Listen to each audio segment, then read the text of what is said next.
Oh, and welcome to Caching in the Northwest. This is the only podcast dedicated to geocaching in the Great Pacific Northwest. We'll talk about caches and cachers unique to this little corner of the country. We're not fooling. It's time to go caching in the Northwest. Well, we can't have a podcast until we bring in our Canadian counterpart. Some say he's the reason we have state-run healthcare, and others say he's recently been released on good behavior. All we know is he's called Land Monkey. Well, hey, thanks for another great Land Monkey introduction. As always, always enjoyed. You guys know me so well. And what is going on? I don't think I'm in the right place. Bad cop, wit's end. Do you want to check your surroundings? Well, now that you mention it, this isn't my studio. Where I'm in Wits End Studio. How did I get here? Something is not right. You're right. What is going on? This isn't something ain't right here, guys. How did you get in there? You get over. You go there and you go there. We're done. Let's fix this right now. Oh, and he has our comments. Oh, that's better. Whew. This is the way things are supposed to be. Whew. Absolutely. I don't know what happened there. I don't know. I'm not sure myself. All right. But it's back to the way it's supposed to be here, huh? Yeah, no fooling. Okay. Well, and we've got comments in the Q&A, and it's all good. Yeah. We seem to have picked up an extra person. We have, certainly. How about that? Well, and tonight we're joined by Subway Mark. Subway Mark is the Northwest resident expert on mass transit geocaching. So, welcome, Mark. Hey, thanks much. Hey, it's great to be here. And you know what? I just flew back from Ohio, and my arms are tired. Oh, boy. Yeah, and He's been warming up for this show, that's for sure. Exactly. I just ate lunch at one of your restaurants yesterday. I'm joking, of course, but for those listeners who haven't heard of you and haven't met you, how did you come up with your geocaching name? Well, you know, I'm an urban transit freak and subways in general, and my first email address, believe it or not, was subwaymark at AOL about, 20 years ago, it seems like. So that stuck. That's awesome. That's awesome. Wow, AOL. Yeah, that's going back a little ways. That's pretty good. Well, it beats my CompuServe email address, which was a bunch of numbers. So. Oh, hey, I think I was 73557, 2334. Ooh. You know, sorry, before we get going, just bringing up CompuServe. I talked about CompuServe at work the other day, and nobody knew what I was talking about. So you're dating yourself. Yeah, I feel much better in this audience here. This is good. This is good. All right. Hey, well, tonight we are going to be talking about using mass transit for geocaching with our good friend and guest tonight, Subway Mark. But before we get going, let's start glowing. Our beloved Northwesterners, we want to hear about your favorite geocaching logs. We are, as always, calling this segment Glow, or the geocaching log of the week. So, hey, does a clever hide or a great location make you want to use your words, your nice words? Maybe it was the journey or the company or whatever the reason may be for writing a great log. Whether it is yours or not, we want to hear about it. So send an email to feedback@cachingnw.com, call in 253-693-TFTC, or use the voicemail tool on the website and show us how you glow. Ooh. Yes. Well, this week's glow came from Steven at Infinitum. Stevens at Infinitum, I can speak, found a cache to keep on jeekin' to Warthog.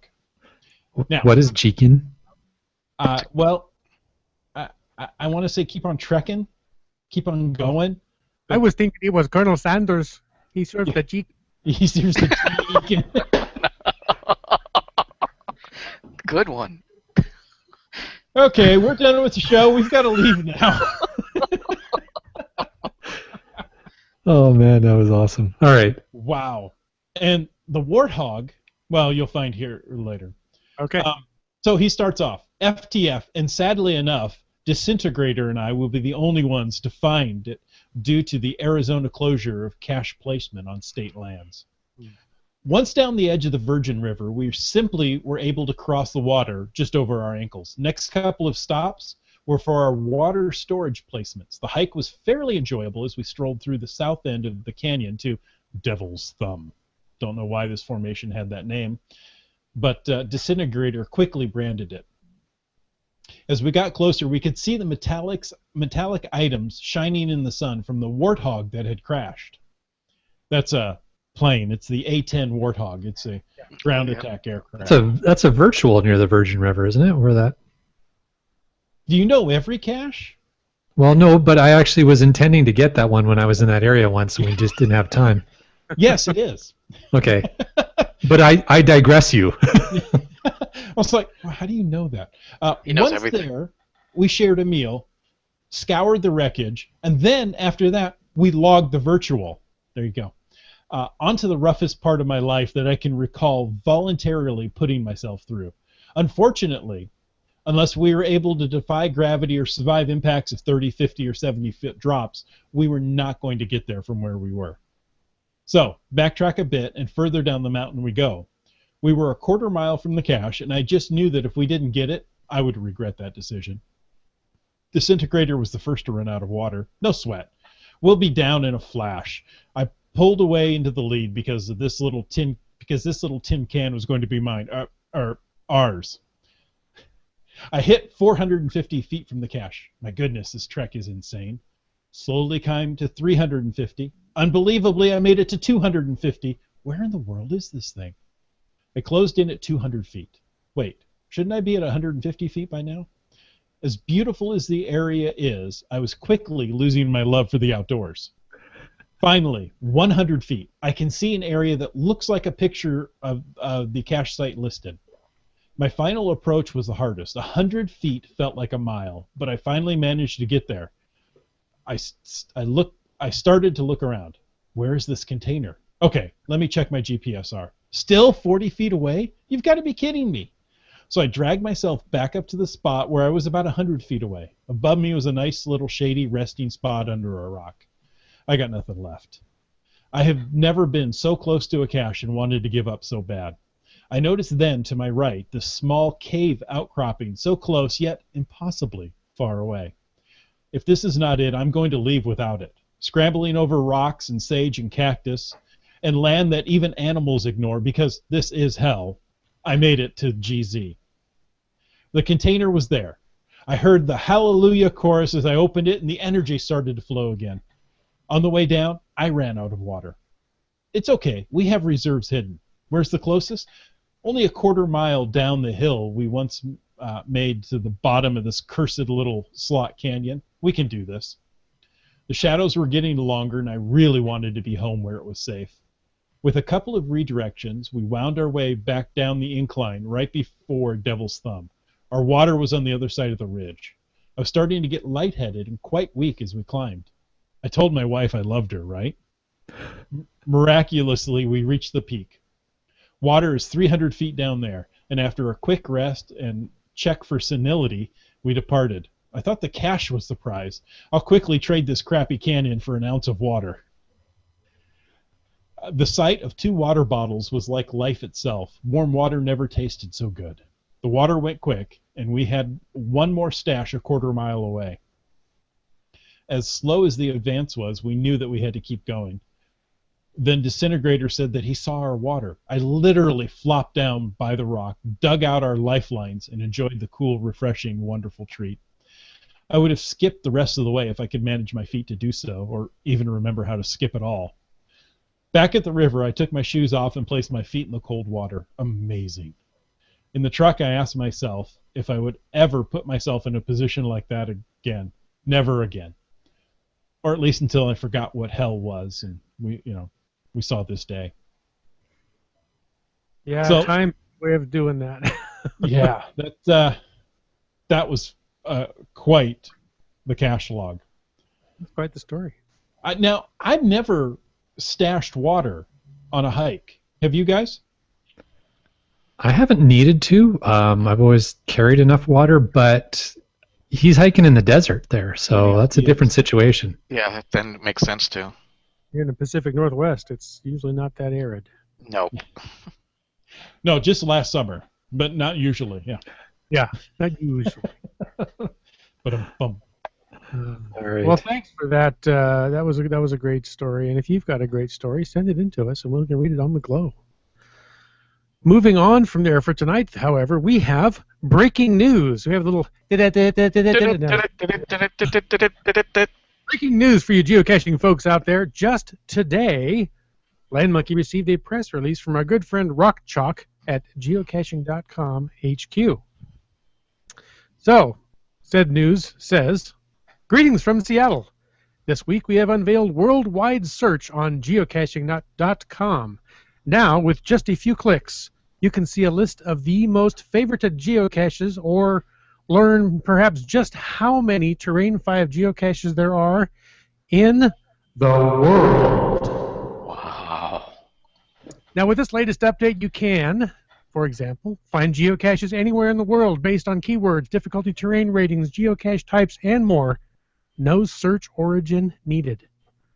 For premium members, they've taken away the 30-mile or 50-kilometer restriction on radius of searches, and you can see an accurate count of matching results for all searches. There's no more limit at 15,000. I honestly didn't know there was a limit at 15,000, but apparently there was. The news continues. Also, we recently conducted testing of the logged-in homepage. After studying the results, it was determined that the search page will be the logged-in homepage for all users.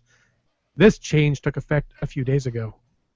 We'll post more information about worldwide search next week on the geocaching blog. In the meantime, please let me know if I can answer any questions. So listeners, check it out and let us know what you think. We'd love to share your reviews of the worldwide search function so you can find caches anywhere in the world. Very impressive. That Very was impressive. impressive. So after getting that email from Rockchalk, I did play around with it a little bit, and you'll be shocked to know that I went to discover what are the 1,000 most favorited Earth caches in the world. Sorry, I don't have reverb on my soundboard. I just did But that. I didn't use a board. What are you talking about? the world. So then, yeah, it was actually kind of neat because it was neat to pull that up and then see, hey, out of those, which one, how many have I found so far? So it's kind of a fun thing from that All of perspective. Yeah. No, that's just silly. But yeah, it was kind of neat. Actually, what was kind of neat as well is to just say, okay, what are the top 1,000 favorited caches in the world, period, and then see how many of those that we've found. And we've actually found, at least in North America, not, a reasonable percentage of them, which I thought, oh, that's kind of cool. Very So, cool. yeah. Anyways, so yeah, folks, check that out and get back to us. Let us know if you think there's, any value to that worldwide search function and what you would use it for. But in other news, guess what, folks? What? It's bear season. No, it's duck season. No, it's Wabbit season. No, it's bear season. All right, you guys are silly. The Van City Buzz reported earlier this week that the first bear sighting of the season, and of course this is in the first bear sighting in the Greater Vancouver area, has taken place. So, regardless of where you are in the Northwest, they are awake and they're probably pretty hungry. So, if you head out in the hills today, you may be in for a big surprise. Just remember, be careful. Be aware of your surroundings and don't leave any food about. Were they clothed bears or were they bears? I think they were bear bears. As far as I know, they were bear, but they could have been wearing a rug. There Oh. you go. Did they have a toque? No, because winter's over. Were they fuzzy? The toques or the bears? Yes. Was I was going to say, was he a bear? Yes, right. All right, in other news, the 14th annual Cash In Trash Out Week is almost here. CITO events are a chance for geocachers to give back to their local spaces and communities and may involve tree planting, litter pickup, or even habitat restoration. From April 16th through 24th, you can even earn a special souvenir by attending one. Are there no events in your area? Well, it's not too late to submit a CITO of your own, or for some of you, a CITO, or however you want to say it. Remember, CITO events must be submitted at least 2 weeks prior to the event date. That means get on your horse, do it right now. Any updates for the group, Brylang? He will have some.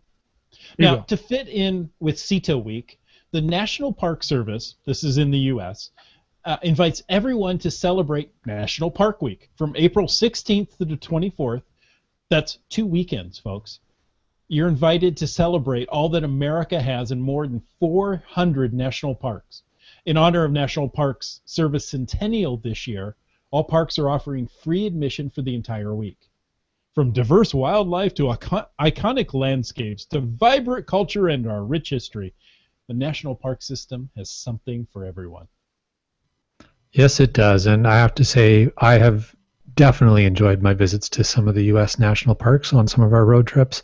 You guys, just like we up here in Canada and have our amazing national parks, you guys also have amazing national parks, and it is really a fantastic place to go and spend some time. All right. Now, as a final announcement before we get into the content of the show, the actual content of the show, and some interaction with our guest. Thank you, Mark. I'm underground. It's okay. All right. Well, we want to let you guys know that we're going to be adding a segment to the show every once in a while, not necessarily every week, but definitely every once in a while, to update you on, again, I wish I had reverb, but the 2016 Great Podcast TB Race. All right, Jim, you say it. This is what? The 2016 Great Podcast TB Race! There you go. Thank you. That was awesome. Now, on a recent trip to Florida, I met up with Michael Miller of the Cache and Release podcast, and he and I exchanged TBs. We have subsequently challenged each other, well, actually, prior to that, we challenged each other to have those TBs race back to their owners. So Michael's is going from Vancouver to Orlando, and mine is going from Orlando to Vancouver. There's a 2-minute video on Facebook. You can also access data on our blog at landmonkey.blogspot.com for more details on the TB race. But as of today, here's where they are. So Michael's TB shows that it's still in the Vancouver Airport TB Hotel, but I know for a fact it's been picked up by some folks from Edmonton, and they will be taking it better. Mine, Michael dropped off in the much favorited cache at the Space Coast Geocaching store, their giant ammo can outside their store. It was picked up by a couple from Quebec and is on its way back to Quebec, Canada. Yeah. So very shortly, both trackables will be back in Canada. So it'll be kind of fun to see what happens. But what we want to do is just have a little fun and sort of track where those trackables are going and poke each other a little bit. It sounded a bit like an old math question in math class, you know. Travel bug leaves Vancouver heading southeast, and another travel bug leaves Orlando heading northwest. Exactly. So we've even defined a bit of a point system, and if you look at the trackable pages, there's more information there. And again, if you go to landmonkey.blogspot.com, we've got all the information on there, as well as the links to each of the travel bugs, so you can see where they are. But basically, whichever travel bug gets home first, the owner gets 5 points, but you also get 1 point for every different state or province it visits, and 1 point for every photo that gets taken with it. So hopefully it'll be fun. Easier to pick them up, mail them to each other, and be done? Well, that defeats the whole purpose, because the U.S. postal system is probably faster than ours, and he'd just win. Oh. Oh, okay. Well, I want at least a shot at winning. Okay. You'd rather go through geocachers than the Canadian Postal Service. I think it's faster. Okay. Wow. Well, you, sir, have had a busy few weeks since we saw you last. I have. Have you been geocaching? Do you have any geocaching highlights you might be able to share with us? It's hard to believe, but yes, we actually did a little bit of geocaching while we were away. My goodness, too many highlights to mention for tonight. We'll get into it over a few shows, I'm sure. But as Inigo Montoya would say, there's not enough time. Let me sum up. We hit find milestone number 8,000 in Disney's Magic Kingdom with a cool virtual location. That's actually where we bumped into, well, actually not Magic Kingdom, but Epcot is where we bumped into Michael. I nearly. Go ahead. Insurance took care of that when you bumped into. Yeah, it's okay. Well, it happened in the Canada Pavilion, so we just both said we're sorry and everything was good. Oh, good. I nearly soiled my drawers finding a snake coiled under a palm in an Orlando park. That was I shared the photo of that on Instagram. My hand was like this far away from the snake, scared the crap out of me. And then after that trip, we visited Ottawa, Ontario, the capital of Canada, where we did the webcam cache in front of our national parliament and road trip into Quebec. So much, much more. But that's enough about us. How about you guys? How was the week in geocaching, Wits End? This lovely, wonderful podcast pretty much constitutes the sum of my geocaching experience this week. It's been a really busy week. So busy that I didn't even have the chance to miss a Big Dragon presentation or anything like that. I loved that particular Periscope. Oh my gosh, I'm missing it! But thankfully, one of the three of hosts here travels so that we can enjoy some sights and sounds vicariously through your travels because, well, I haven't left the county pretty much. Sadly, not a lot of caching. How about the bad cop? Well, not a lot of caching for me, but that's on purpose. I'm still working towards this 366-day challenge. That's the correct number. So I'm saving the caches around me. I did do a couple this weekend. Of course, I needed a cache on the 27th, I believe, and that would be the last one for the month. So I'm going to need a couple next month, but I'm making sure I've got them when I need them. So I'm really trying to be conscientious. But Subway Mark, what about you? Have you done any caching? Yeah, and last week I was in Ohio and Pennsylvania area, and I hit my milestone of number 3,400 at a cache duly named appropriately for me it's a mystery cache called Cincinnati Subway. Nice. It's Cincinnati had built a subway in the 1920s that never saw a train, but the tunnels are still there. Nice. That's perfect. Cool. And then I was able to add Kentucky and West Virginia to my cache map, which I'd never been to before. So that was kind of cool in a week's time. Very good. Cool. Now, do you know how many states you've cached in? Not offhand. Okay. Well, we got at least 2, so A bunch. 3, 4, yeah. At least a handful. I can look it up pretty quick, though. Or Bryling can look it up for you. Bryling, our Caching in the Northwest Research Department will be on that. Nice. Well, while you're looking that up, let's hit a little bit of the Q&A. 3 hams in a row goes, huh? Ah, now things look better. Very impressive studio swapping, though. Yeah, those teleporters we invested in worked out pretty well today, didn't they? Yes, they did. Yeah, it was a good investment. Yeah. G-Slink says, good stuff, boys. Yeah, well, it's already April Fool's Day back in the world of G-Slink, is it not? Nope. He's still got about 35 minutes. Okay.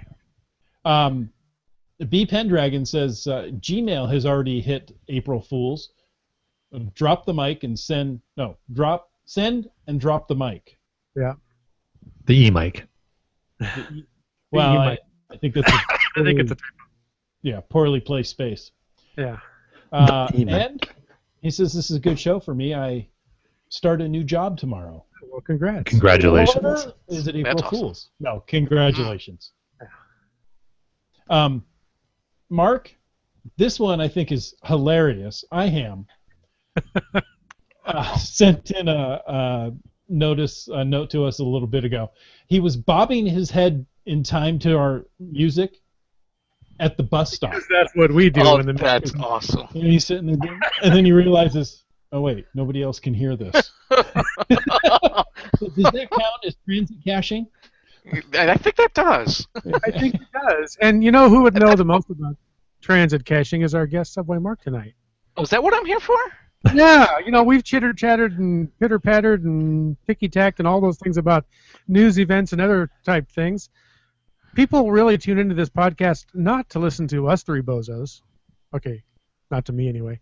They want to hear our fascinating and amazing guests. And tonight, our fascinating and amazing guest is Subway Mark, and he's here to talk about his advice and experiences using mass transit to geocache. And I'm excited to have you here, Mark, because up until I met you, I thought I was the only one that was very enamored of mass transit and specifically subways.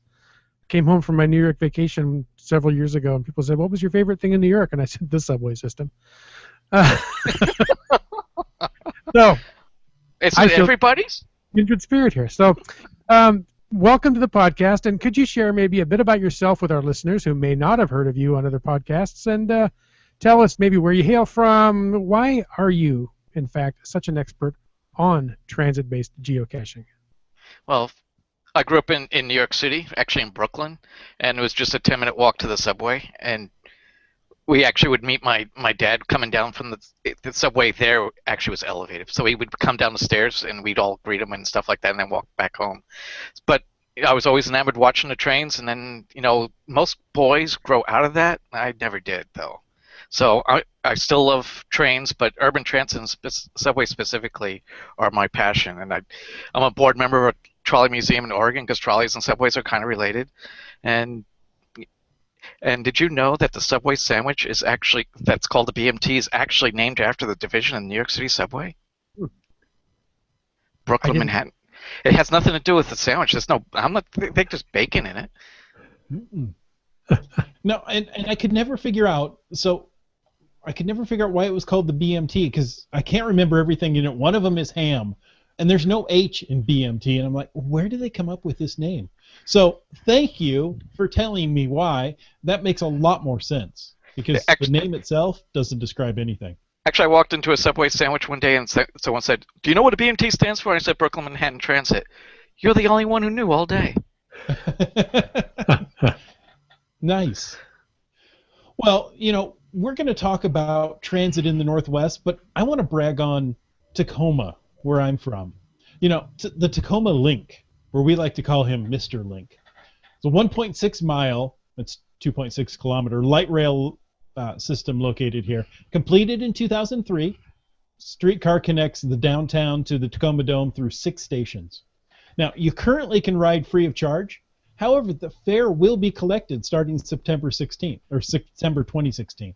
And I didn't know that. So, yep. So of the cities you've visited in the Northwest, which do you feel are the best for mass transit geocaching? Well, there's definitely lots of cities to choose from. Portland is the closest to where I live, and it's an easy city to cache by transit. But actually, probably the city I've geocached most by transit is actually Seattle, with the bus system and the light rail system. It makes it pretty easy. Seattle has a very good bus system. But you also can cache in Vancouver and Salt Lake City, and I'd love to return to Calgary and Edmonton. They've had light rail system. I was there back in the 90s, but that was BG before geocaching. So I need to go back there and do that.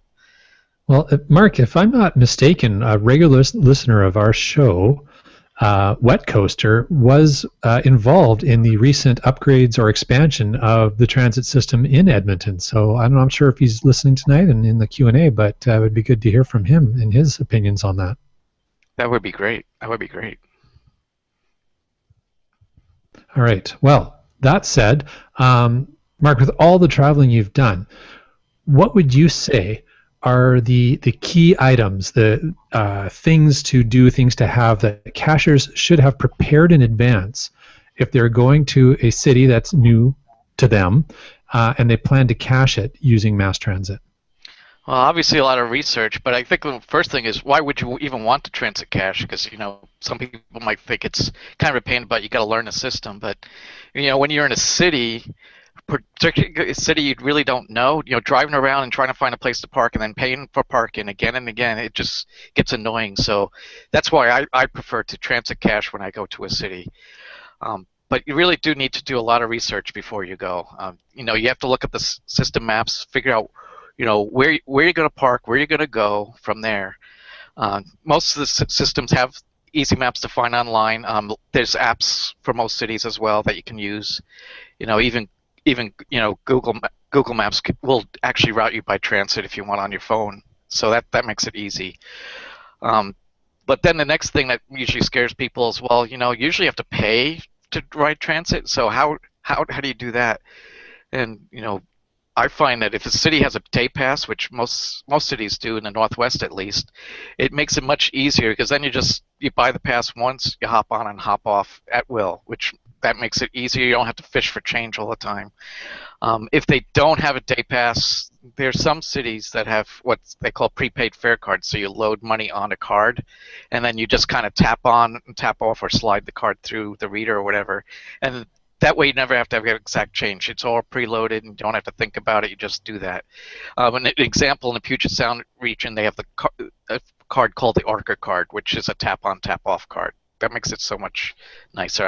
I hate carrying around coins and stuff. It just gets annoying. So now that you've figured out the fares, you figured out the maps, the other thing you got to figure out, okay, now I know where I want to go, but what about the service frequency? You don't want to get off at a station, you find a cache within, 5, 10, 15 minutes, and then you go back to the stop, and then you look up the schedule, and it's like, oh, the next bus is not for another hour, or next train's not for another hour, or, well, maybe it's even tomorrow. That would be really bad. So I found an app that I've used, and I've pointed out even to other transit riders. I was in Pittsburgh, and I pointed this out because there was a reroute in the transit system, and they said, well, how do I get to that other spot? The train's not going there. And I just pulled up my app. Well, there's a bus connection in 5 minutes there. And I showed it to them, and they freaked out. It's like, how do you know this? But the app is called Transit, and go figure. At least on the iPhone, I think it's on the Android as well. And most of the cities put real-time transit information on that app. So it's not just what the schedule is, it's actually, if the transit system has it, GPS enabled, so it knows when the next bus is coming based on where the bus actually is. Wow. That's impressive. It's really nice. It works works in Seattle very nicely. It's a godsend. You don't have to go find the schedule at the bus stop shelter or the train shelter. It's like, when is the next train? Nope. The app says it's going to be in 2 minutes. Perfect. Well, even if you're not geocaching, just to have an app like that, if you're visiting a city for business purposes and you need to get to meetings, etc., that sounds like an invaluable tool. Exactly. You can also the other thing with this app, and also you can do it with Google Maps on the phone as well, is you can do a directions by transit, and it'll give you, where am I right now, where do I want to go to, and it'll tell you the routing. So, take line 12 to line 16, and then you're where you need to go. The transit app will show you where you are in real time and showing the dots of where every transit stop is along the way. So if you don't know the names of the stops, at least you can count the stops on the way. So that makes it very easy. So that's what I like to do. Then there's a lot of cachers there are cachers like me and Wits End, I guess, that like transit, and they've put caches specifically out by transit stations so people can go find them. And in San Francisco, you have the BART system and Caltrain, and both of them, they have caches at almost every other stop. There's something you can go find, and it's called the BART series or the Caltrain series. San Jose has one too, and then I'll brag about Portland later. So. That's great. Yeah, I've written BART. I was like you in some Canadian areas. I was before geocaching, so I'll have to go back and ride BART sometime. I always liked the BART system. I think that's one of the fun things about transit. They always seem to have fun acronyms. The Bay Area Rapid Transit. Forget the Fresno Area Rapid Transit didn't work so well. The Orca card, if you want one regional card. But they do call it affectionately the FARC, though. Come on. Actually, yeah, it's a real thing. In the Q&A, we mentioned Wet Coaster. He says, I didn't do a lot of geocaching using transit in Edmonton, but when I did, you really need to do your work beforehand to take care of what you were just talking about. When can you move on to the next cache if it's not nearby? Yeah, that kind of thing. that goes without saying for a lot of transit. It's important to schedule things that way. But let's say somebody that's listening to the podcast has not thought about this before. Says, you know what? I had no idea there are people out there that are geocaching by mass transit. Yep, I just heard him say it. And I would like to place a cache so that geocaches that are caching by mass transit could do that, or do some maintenance on a cache. If they're going to do that and make a cache that's accessible specifically to mass transit-based caches, you mentioned some at transit stations. What would be the key considerations outside of maybe placing it right there in the transit station? That's a nice thing. That's a nice thing, but a problem too. So, I have placed caches near transit stations, and I've had issues with working with reviewers because they like to apply the 150-foot railroad rule, which I've had arguments with the reviewers because if that was the case, in some cities you couldn't put a cache anywhere in downtown Portland because of Max and the streetcar. But I was able to work with the reviewers, and the 100 we have an understanding that if it's in a downtown area, that 150-foot rule can't apply because there's sidewalks everywhere. But you do want to be conscientious. You really don't want to put a cache in a transit station, although I have found caches that way, mainly because you raise a suspicion of your fellow riders, and they'll call the police or whatever, and then you have some explaining to do of what you were doing. What are you doing with that little thing? Especially if you're carrying like a GPS 62 like I do with the little antennas. Like, is that a remote control device to set something off? So you do got to think about that. But like I said, I've worked with the reviewer, and I've placed caches in the Portland area along the Max line, which is the light rail, the Portland streetcar, and the West commuter rail. And I do try to make them, as far as difficulty in terrain, about 1.5. And I try to make it within walking distance, no more than 5 minutes of walking. Because, if people want to catch the next train, you don't want them to walk an hour because they usually get annoyed. And those caches, I actually, in Portland, I actually named them the Reappearing Railroad Smiles caches, because I also have another series called Disappearing Railroad Blues caches. So disappearing versus reappearing, Nice. And I do get a lot of comments that people enjoy the caches because for the reappearing, I'm highlighting, hey, this is the rails come back, and disappearing what we've lost in the past. So that it's kind of fun. But like I said, you do be mindful where you place the caches. I do transit photography because I love trains, and I've been approached by many officers of the law or transit folks and saying, hey, what are you doing? This is the 9/11 world. You shouldn't be doing photography. If they're giving me harassing me for holding the camera, what are they going to do with someone who's trying to pick up a lamppost skirt? No, for sure. It's interesting you bring this up, because I actually figured, based on what we're discussing here, I have one of my caches would technically be considered a transit cache. It's just outside of what would most easily be described as a subway station. It's our SkyTrain system here. The Canada line is largely underground, and one of the stations in Vancouver, there's outside of the station, towards the back of the station, out on the sidewalk, there's some public art, and I have a cache on that public art that was approved with no issues, etc. And I had never thought about it before, but yeah, it's a transit cache. You come out of the Exactly. SkyTrain station, and it's right there. So that's kind of cool. Yeah, there's plenty of caches to find. See, Land Monkey, you already were placing caches before you knew what they were. Yeah. There you go. Yeah. Well, I was placing public art caches is what I was doing. Well, when I was in Dayton, Ohio, I parked at, they have a trolley bus as well as bus system there, and I parked at the trolley bus stop, and I took the trolley bus into downtown, and I just cached downtown. When I was done, I hopped on the bus and went back. This way I didn't have to park downtown, which made it easier, although Dayton's not that a thriving city, but still, it's not just about transit cache, it's about just caching in general. And I got a 3 for 1, so in one location it was a virtual, a traditional, and an earth cache right in downtown Dayton. Wow. It's funny you mentioned the photography. My one and only trip to New York City, I was excited to ride the subways. And my first morning, we went down and we're standing on the platform waiting for the train to come in, and I was taking pictures of the train coming in. And my friend that lives there in Manhattan is a Manhattan native. She said, "You probably don't want to do that." I'm like, but it's a sight. It's exciting. Like, yeah, 9/11. I'm like, oh. And it never even crossed my mind of taking pictures of a train would be considered suspicious activity, but it's a real thing.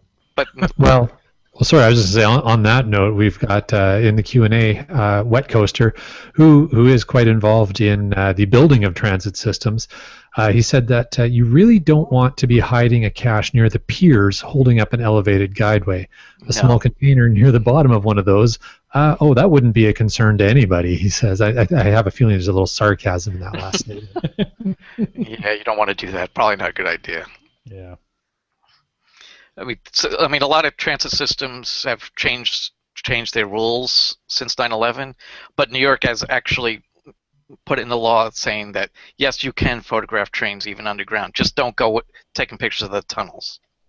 The stations, no problem. Public areas, but just don't go off site. And I have a friend of mine who lives in Salt Lake, and he's been arrested multiple times for taking photos of trains. Wow. And he's made national news because he does things a little differently when he's approached by the officers. Instead of being nice and working with them, he just be belligerent and say, "I can do this," and then the cuffs go on. Oh, Go ahead, try. Yeah, exactly. Oh my goodness. Hey, we had another question in the Q&A I just want to throw in here from Gary Slinkard, G-Slink from the Cache and Release podcast. And he said, this is a great question, actually. I think this goes back to our discussion about placing a transit cache.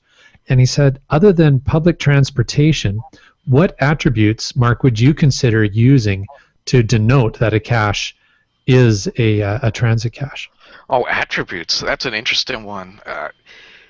For my disappearing rare blues ones, which aren't at transit stations, I often use the abandoned building attribute because a lot of it's that. But for transit, I usually, stealth's required, 24/7 kind of stuff. Just kind of the generic things. I've never really thought about specifically for transit. It'd be nice if there was one. Although I always use the transit attribute. The one that says there's transit nearby, obviously. Right. It is.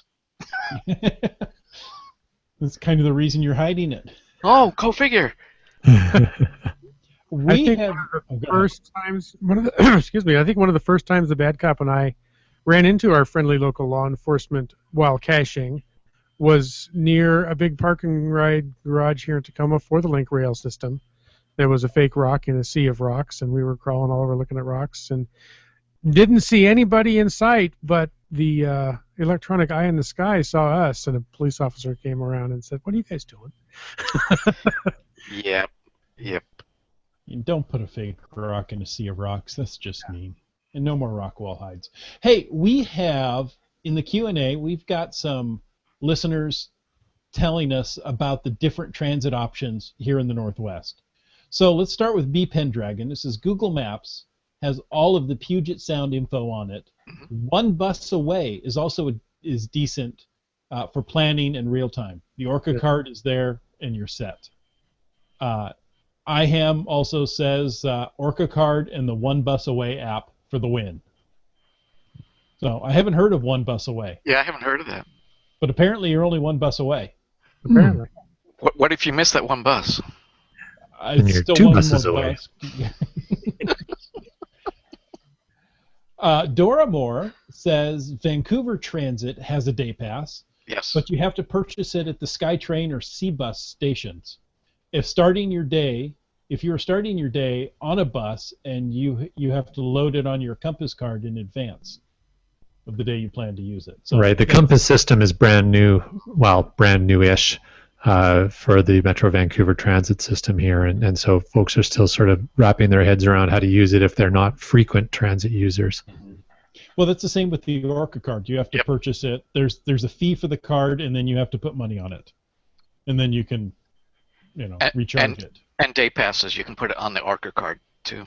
Yes, you can. Mm-hmm.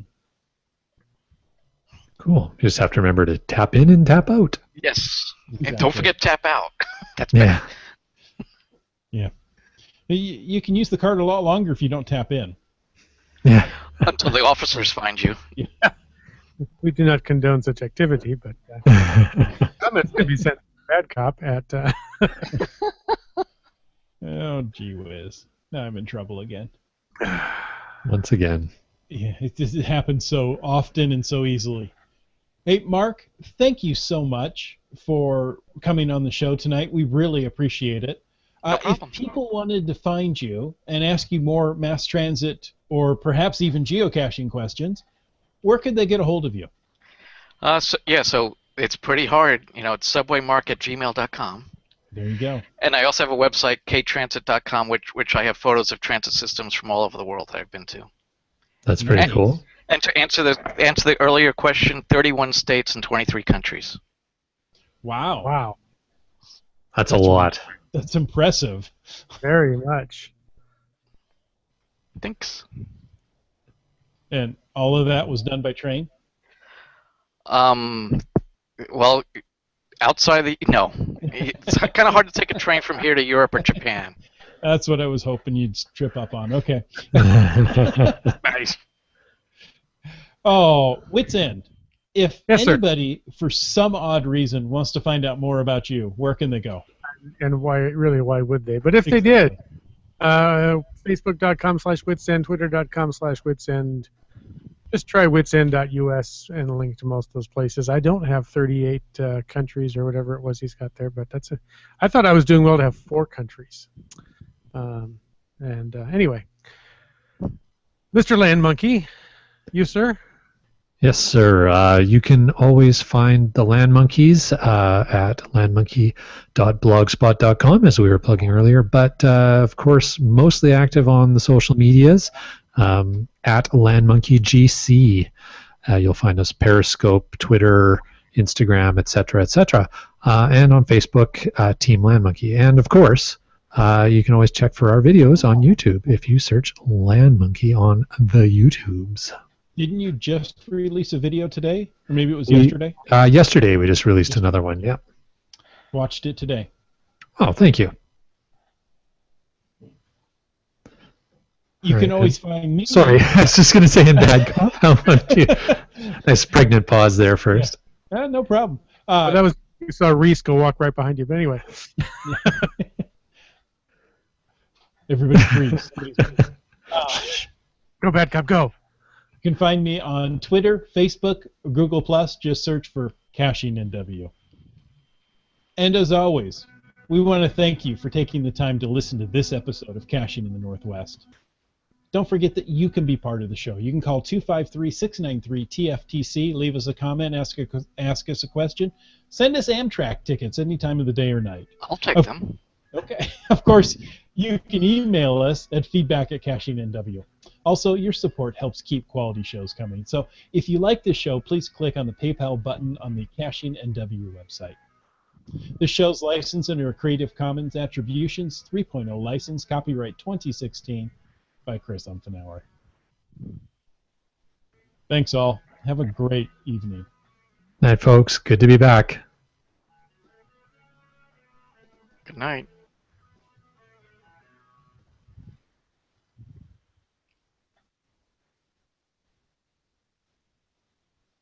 Okay, we are officially clear of the recording.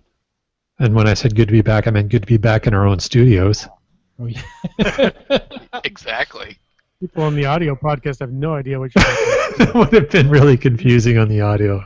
That's true. But you know what? We do our little things here mostly for our live viewers. I think, Exactly. with the exception of maybe our Christmas special. Definitely our 100th anniversary episode was for the live viewers. That was fun. Wet Coaster says, I take a lot of pictures of transit systems. I wonder why. On the tracks, in the stations, everywhere. It's part of my job. There you go. So you probably don't get harassed a lot for taking pictures. No, he probably doesn't. We harass him enough on the podcast for other reasons. So Yeah. Oh, IHAM ads for the after show, which we are officially in right now. It's Make- the after show. You need the reverb. The after show. Made it to Rocket Glider's puzzle event that y'all mentioned on last week's show, and still made it home in time to make snide comments in the Q&A. And we just would feel lost without those snide comments. Thank you for. I wanted to go to the event, and I was like, "Hey, you want to go to this event?" And I was talking to Whitson. He goes, "That's a Thursday." I'll sneak. So much for that. I tried. He mentioned it to me earlier today too, and I thought I'd forgotten all about it. I'm like, "What event?" He goes, "Oh yeah." I couldn't make it. I tried. Couldn't make it. The best laid plans of podcasters and podcasters and geocachers. There you go. Dora Moore says, rumor has it. I'm just going to stop there. That's a song. Okay. Dun, Rumor dun, has dun. Rumor has it there's a transit-based geo rally being planned for the Vancouver area this summer. That should be very interesting for those who don't normally use transit. Oh, I need to find out about that. Yeah. Well, could we do that? You can't do an event that has multiple locations, because I was thinking, wouldn't that be cool? We could have an event at each one of the little 6 stops of our Link Light Rail right here in downtown Tacoma. That's true. But you can't do multiple stops. Well, we'll have to keep in touch with Dora Moore about that as it comes to fruition. I have heard the same rumors, so it'll be interesting to see what happens. Oh, those rumors. Wet Coaster adds, I stay away from the paying system. The rules about going on the tracks are a lot stricter. It's true. Oh, dear. I don't know about that guy. Troublemaker. He is. Well, good. 3 hymns in a row had had problems streaming the show tonight, so he's going to catch up later. Well, we're sorry that you couldn't join us live. Land Monkey brought those problems back from the east. Yeah. Perhaps. Apparently, it's Canadian Wi-Fi. Yeah, that's what it is. Hey. Yeah, the American podcasts just don't, translate into Canadian Wi-Fi well. It's all those little bits going through the border. It's having a harder time. Yeah. Oh, yeah. I thought it was just the exchange rate. We only get 75% of the packets. Oh boy. That's why all the buffering. Oh, and the There you temperature. go. Yeah. Oh, dear. And the show yes. starts 32 minutes later. Yeah. It almost did for me tonight. No. Let's see. Mark had issues. Wits End was fine. Everybody else had issues getting everything to work this morning. Well, I had issues, let me be clear, but just not technical issues. But G-Slink adds, and you'll like this one, Mark. Subway Mark's Loneliest Cache, GC5XYYB, Oregon History, Salem Canneries. Get out and find it. It's a multi. Yeah, it's multi. It was last found on 9/19/15. okay. That's not too bad. It's not a full year. It's went missing a couple times. So. Oh. Well, I look and go, well, is it a summer location if it was last found in September? No, that's an easy one. You find the first waypoint, do the math, and it's a 5-minute walk. Oh, math. Math is hard. Actually, it's not math. You just pull numbers from a waypoint sign. Oh, So. well, okay. That's not real math. It's a substitution cipher. Exactly. Oh man, it's a cipher. No. It makes it sound a lot harder than it actually is if you call it that. I don't know if I should mention this. Okay, then do. Okay, on last week's show, we talked about a particular puzzle cache. Okay. And I had a listener to the show send me a message through geocaching's messenger service on how to solve it. Nice. One of the perks of being a podcaster. Yeah. And to be honest with you, there was no way I would have come up with that whatsoever. Slight chance you might have. I don't know. So if you're looking for a hint on how to solve the Eagle has re-landed, hit me up either on geocaching or email or something. Yeah. What was it? Stenography? Steganography. It wasn't Steganography. It's not that at all. not that. Stegosaurus. Stegosaurus. Yeah. It's extinct, just like that. And he's not fooling. Well, so I see why you would bring up I'm not sure if I should talk about this. I guess the only caveat I would always throw out, just as a best practice when you're talking about helping other people with puzzle caches, is often the CO of the puzzle cache may have opinions about people passing around hints on how to solve it. That's true. It's true. But it's one of those things I would never have hit upon this. There's nothing on the cache page that leads you that way. But be that as it may, they had. So it's an Obscurosaurus. It is. Hmm. IHAM says Decachinator had that one solved before the end of the show. Decachinator, is that Die Monkey? I don't know who Decachinator is. It could be Die Monkey. So apparently it wasn't that obscure. To some. But it was, it was a leap of logic that I wasn't taking. Fair enough. Well, that happens. So, be that as it may, we're not working on solving puzzle caches this week.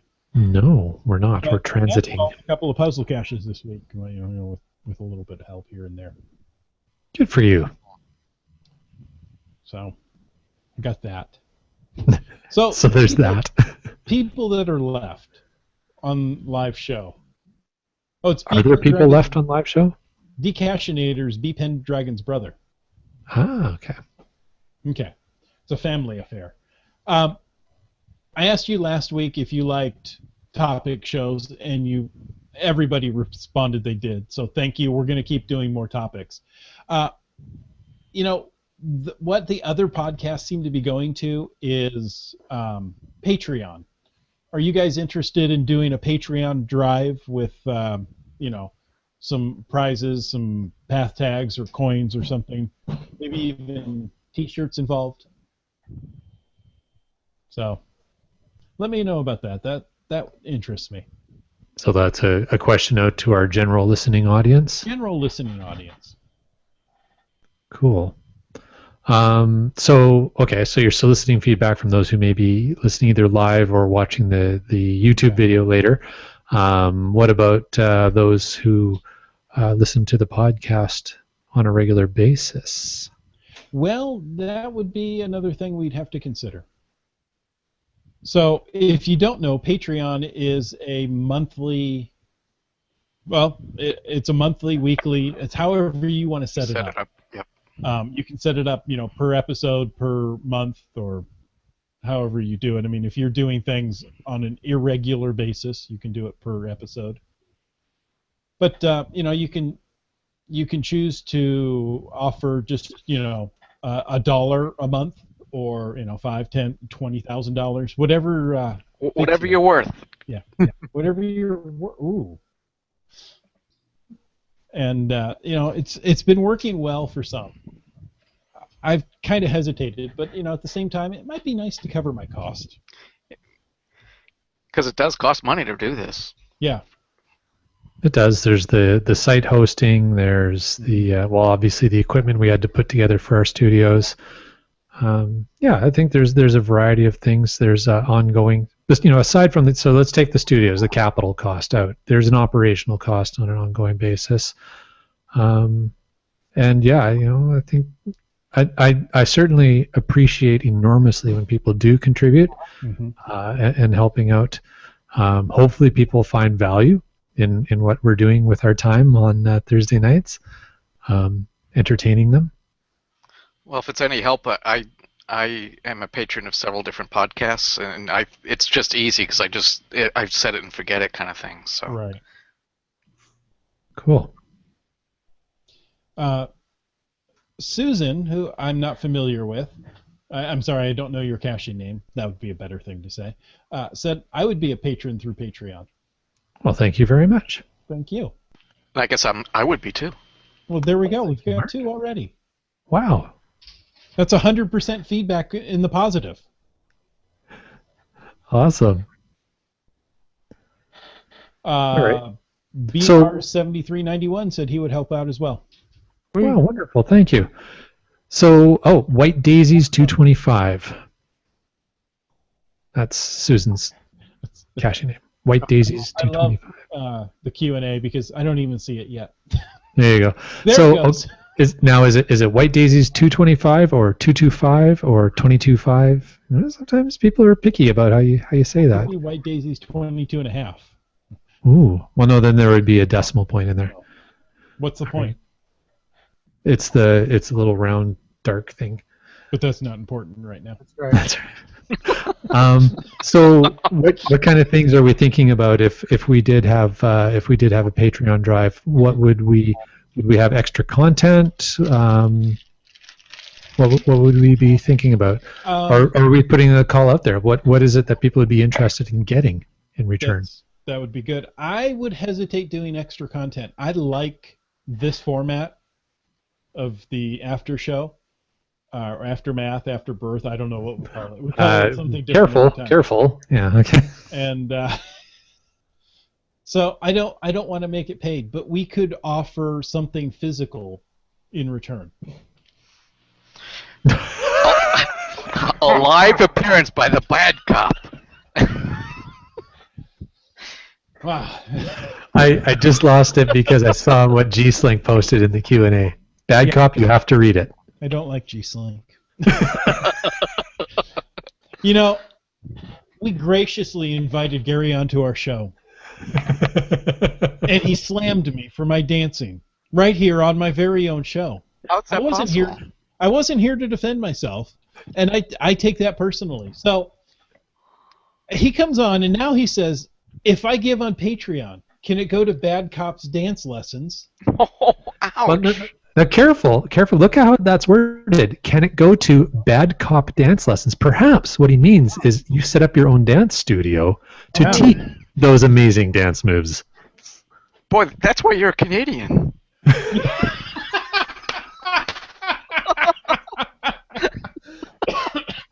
Oh, that was good. Thanks, Mark. You're welcome. G-Slink comes back. I love you, Chris. Thanks. Gary, I like you too. Hey, I'm only joking. Speaking of G-Slink and Michael, I'm going to be on their podcast this Sunday. What? Yeah, there was. I just got asked today. Only because you met. G-Slink got a hold of me and said, "Hey, what are you doing on Sunday?"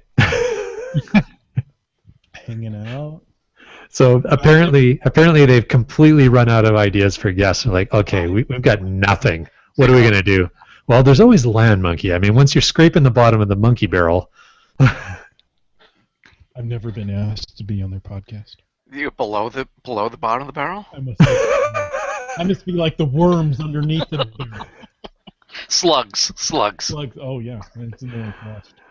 Oh dear. I'll make sure I bring that up when I'm on the podcast on Sunday. About how hurt the bad cop's feelings are. He's crying right now. I'm okay. This too shall pass. What about Tucson? You don't pass Tucson. Don't pass Tucson.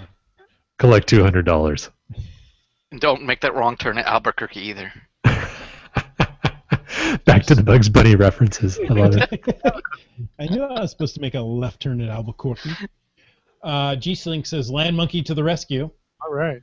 And Wet Coaster says, Land Monkey, choose your beer well. Well, I will respond to that to say I have actually not only already chosen well, I went out and picked it up this afternoon. Ooh. So I am well prepared for Sunday. Is it a Northwest beer? It is so local that it is brewed 2 blocks from my house. That's pretty local. That's dangerous. How does it pair with the Tim Hortons donut? Excellently. Okay. And I will be showing that on Sunday. Oh. Wet Coaster says, are you sure that isn't a new dance move? Because you only know one. Yeah, I really... and then I got the Batman. Oh, that's true. So there you go. Yes. 2. Too. You know, There's only so much I can do with my hands right up here. do you know the Elaine? That is difficult to do seated. Now, little side note on that one. I'm a huge Seinfeld fan. So I happen to know that. They had to turn the music off in order to get her to dance so badly. Because if they played the music, she started to move to the beat.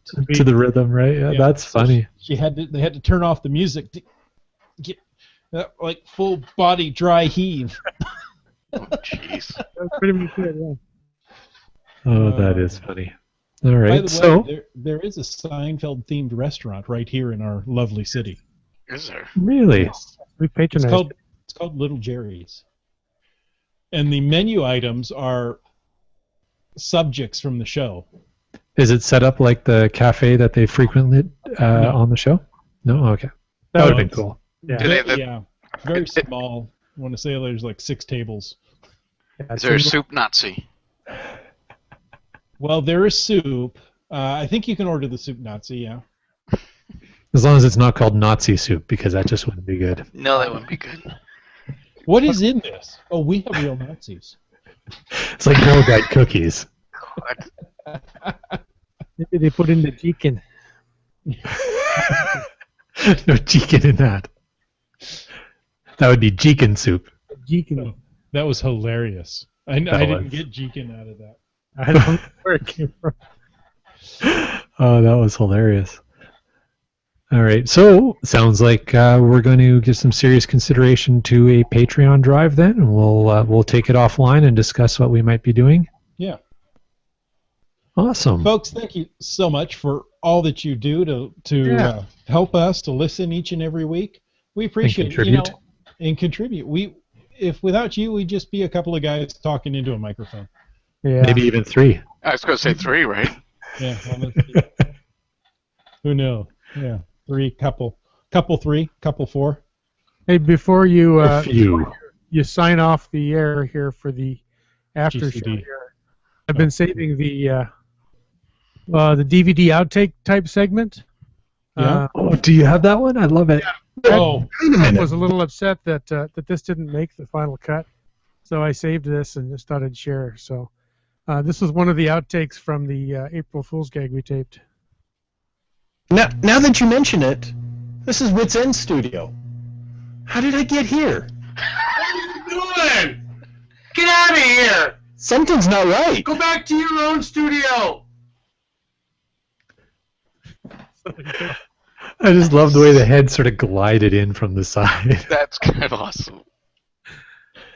We did. I'll tell you, when I was editing those clips together and I came across that one, I just lost it. I thought, oh man, this is too good. We've got to make sure we have a place to play that back. What I actually am thinking of doing is, now that we've aired the gag, is to just put that clip on the YouTube page. oh, there you go. Or not, the Facebook page, the Caching NW Facebook page. Did you catch any of the audio of either me dancing or just, standing there in front of... I'm sitting there, I'm doing my dancing, and Wits End is just a few feet away. We had a lot of leftover ham from Easter, and I was like, do you like ham? Oh, I like ham. So I brought him some ham, and he's over there eating pig dribblings, as he calls them. Well, it was cubed ham, and of course, when you try to cut any meat, there's all the little chunks that don't quite cube nice and neatly. I said, "Oh, they're pig dribblings." Oh, you make good pig dribblings. And I'm trying to dance and trying to...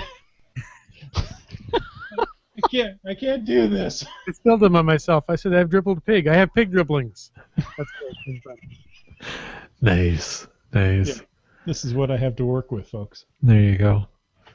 All right. Well, thank you again, folks, for everybody who's hung in there right through the end of the after show. We love you guys, and we sure appreciate all your feedback. And Mark, thank you so much for joining us tonight and hanging out. It's been a blast. Oh, no problem. It's been fun. Yeah, let us know next time you're traveling, and we'll get you on afterwards. It's because you like it when you like it when my arms are tired. Yeah, That's right. That way you don't dance any better than I do.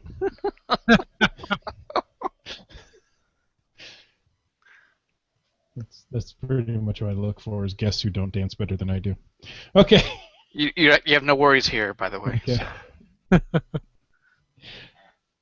Good night, all.